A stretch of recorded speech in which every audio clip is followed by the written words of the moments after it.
જય માતાજી, જય દ્વારકાધીશ, જય રામાપીર, જય વિહતમાં. મિત્રો, ઠાકોર સમાજનું જે બંધારણ બની રહ્યું છે એ સારા માટેની યોગ્ય રીતે જ છે, પણ એની અંદર જે ડીજેનો વિવાદ ચાલી રહ્યો છે ખરેખર એ હેજી ભાવે યોગ્ય રીતે તો નથી જ.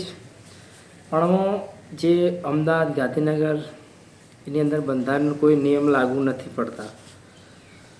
પાટણ, મહેસાણા અને બનાસકાંઠો ત્રણ જિલ્લાની અંદર ઠાકોર સમાજનું બંધારણ લાગુ જે પડેલું છે.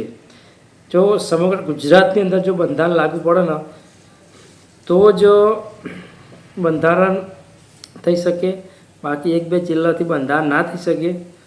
બીજું, ઠાકોર સમાજના અમુક મુદ્દા એવા પણ છે કે જે ગબ્બર ઠાકોરનો નાતબાર સમાજથી મૂકવામાં આવે, તો એવા મુદ્દાને લઈને જોવા જઈએ તો સમાજની અંદર અમુક રેપના કેસ, બળાત્કારના કેસ થતા હોય છે.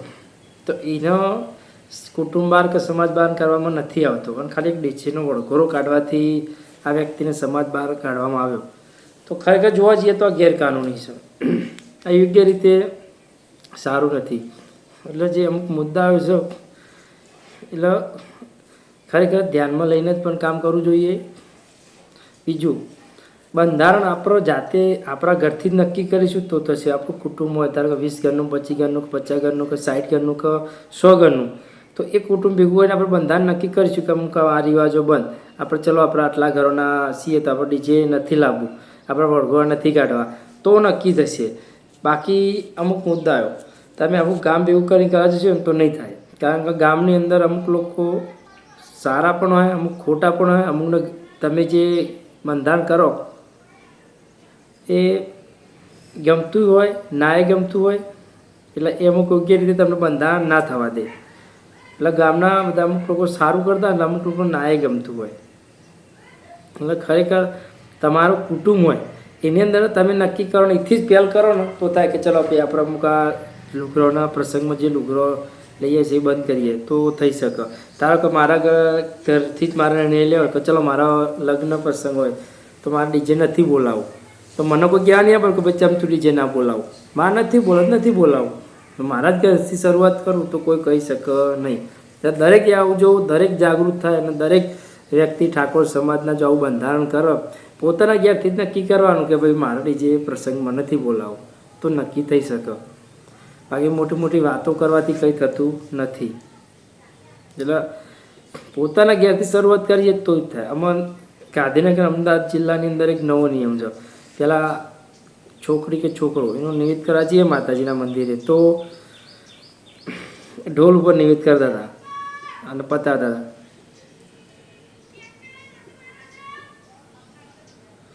અને અત્યારે ડીજે જમણવારો, પહેલાં તો મહેમાન એટલાનું રોકતા હતા, રસોઈ બનાવતા એ ઘરના લોકો જ બનાવતા. અત્યારે તો રસોઈયાને બોલાવીને રસોઈ બનાવવાની. અને જો ઇથે પાવો અત્યારમાં વધ્યું આગળ, કેવું સીધો જમણવારો જ કરી દેવાનો, ડીજે બોલાવવાનું તો સીધા નિવેદ તો 11-12 વાગે પતી જાય. એની જગ્યાએ હતા તો નિવેદમાં 3 વાગી જાય. બોલો, એટલે માતાજીના મંદિરે જ 1 વાગે પહોંચે.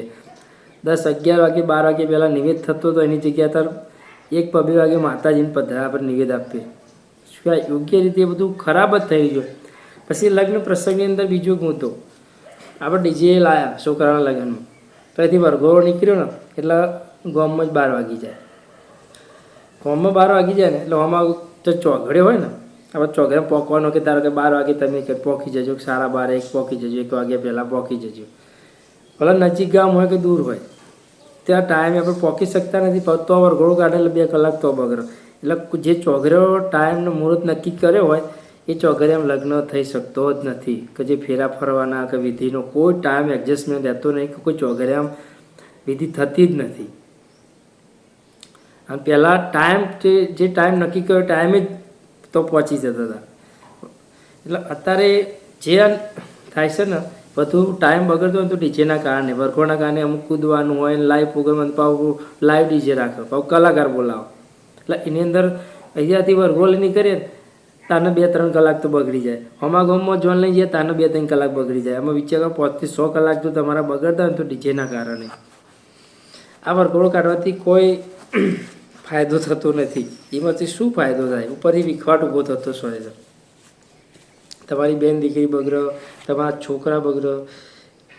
એટલે ખરેખર ડીજે બંધ થવું જોઈએ. અને ડીજે તમે તમારા ઘેરથી તમે ના લાવ, તમને કોઈ કહેવા નથી આવવાનું કે ભાઈ ચમ ડીજે ના બોલાય ચમ બંધ કરી નાખ્યું.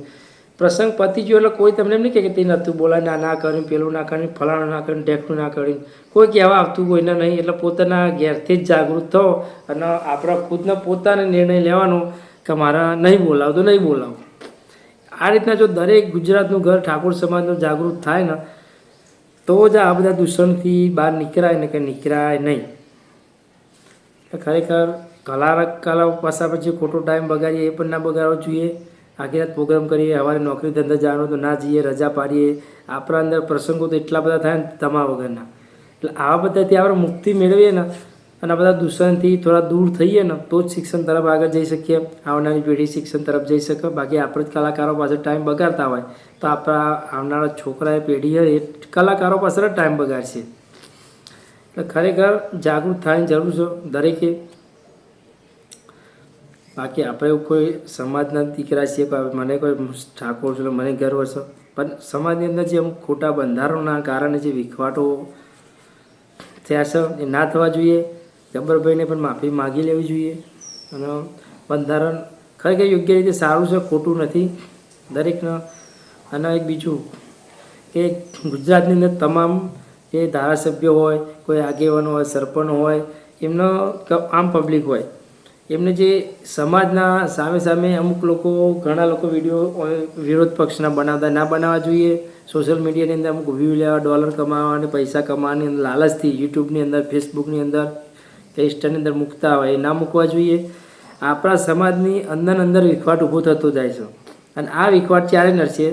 જે મુખ્યમંત્રીની ચૂંટણી આવતી હોય, બાકી 2027ની ચૂંટણી આવશે એની અંદર જો આ વિખવાટ ઊભો થશે ને તો રાજકારણમાં આપણે આગળ નહીં જઈએ, પાછળ પડીશું.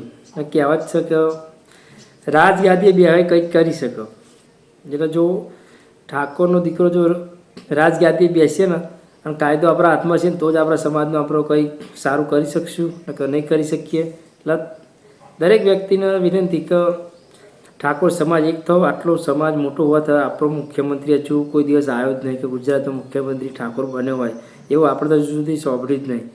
એટલે ઠાકોર સમાજે દરેકે જિલ્લાના તમામ તાલુકા જિલ્લાના ઠાકોર સમાજ એક થવું જોઈએ. અને કોઈક સારો આપણો કોઈ સમાજનો કોઈ દીકરો કે ભાઈ સારો હોય એ મુખ્યમંત્રી બને તો સારું.